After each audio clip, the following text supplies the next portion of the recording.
It's Thursday, 11 o'clock. It's time for this week's Watch Drop.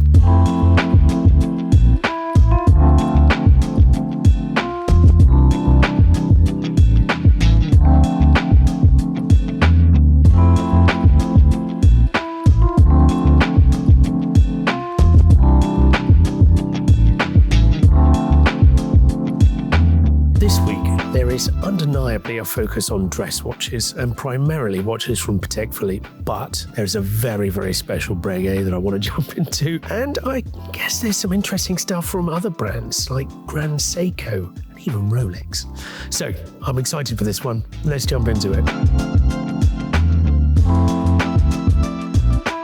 I have to start with the Patek 5575. It's a watch I've never seen before. And there's something that really jumps out to me that wasn't apparent to me when I just saw it on paper before now. For those of you who don't know, the 5575 is a 175th anniversary watch from Patek Philippe. It's a world time complication, but it's not like any other world time complication or any of the cloisonné enamel ones either. This is similar, but better? I want to explain. In two dimensions, you are faced with a white gold case, this sort of dark, almost aventurine-esque dial. It's got a starry night sky going on, but there's a photorealistic moon face in the center of the dial, which is completely new to the world time. And you've just got this really subtle, dark, but rich color to it. I think it's sort of bluish black. It just works, whatever it is. One thing I really didn't know about this watch before I saw it, and it's probably actually quite apparent when you look at it, the hour hand is this beautiful star shape. I've never seen it on any other watch before. It's really shiny and special. It's just different, and I love little differences like that. But I think the lasting effect that this watch has on me is how much depth Patek have gone to in creating a curvature in the case. It's unlike any other Patek I've seen. It's just not Patek. It's way more creative, way more sort of, I don't know, romantic in a really weird way. They've even gone to the extent of having a special edition clasp to it that commemorates the 175th anniversary. This comes from a time when Patek, well, it's 2014, 10 years ago, but it comes from a time when Patek really cared about those little details. And this comes together as a very special watch. And I don't know if I'll see another one again. So yeah, really cool. Another really special Patek Philippe is the 3796 SG. Now this is a Japan edition of the Calatrava. It's 3796 from the 90s. It's 31mm. It's very true to the original design of the 96. But this is in white gold and a Japan limited edition of only 100 pieces. It's got a sapphire case back, which you just don't see.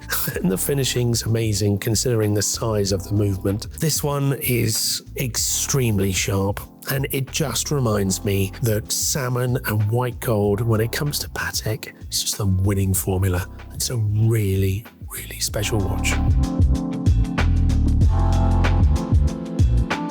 The next watch I'm going to talk about is not from Patek Philippe, but it reminds me a lot of a 5970. I'm going to explain why. Now, this is a Breguet 5617, reference I've not seen before. And when you look through the characteristics of this watch, it just looks, on paper, like a Patek 5970.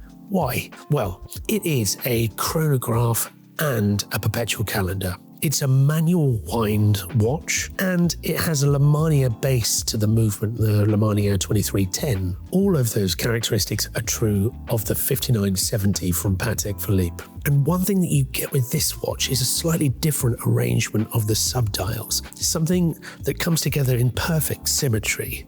It's not overly thick considering how much has gone into this watch. It's every bit the Breguet sort of greatest hits. Coinage, case, silver and gold base to the dial, blued hands, Breguet hands of course, Roman numerals. It's very traditional and probably a little bit more dressy than the 5970, but what value.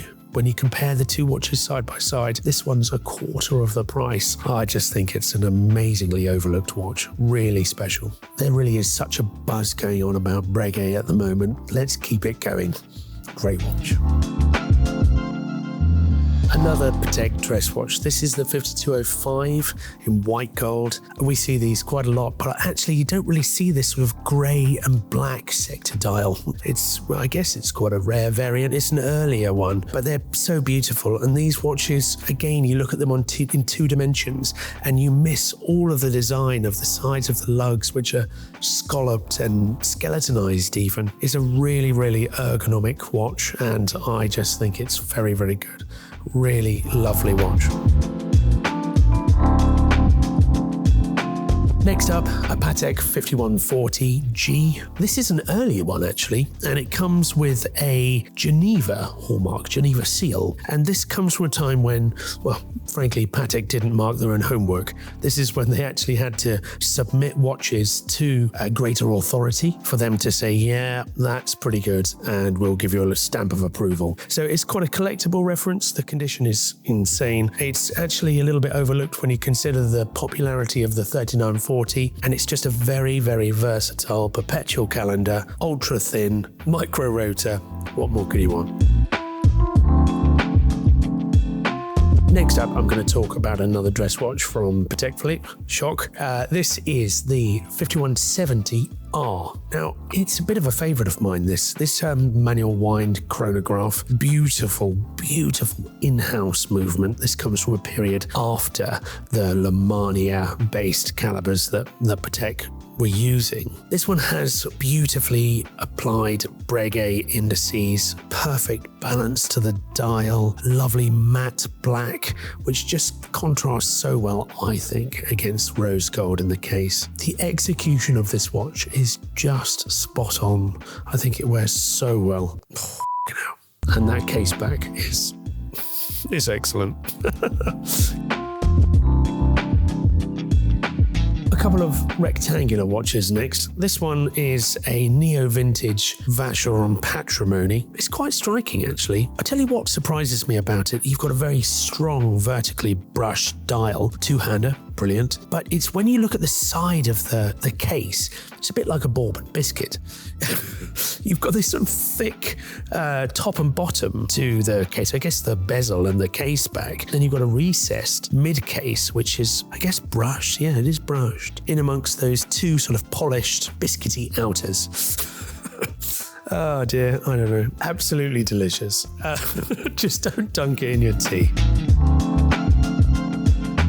Another rectangular watch. This is the Patek 5124G. So white gold, salmon dial, Breguet indices in black, which I think is just a really nice touch. And you've got this strap from Patek, which kind of matches the salmony nature of the dial.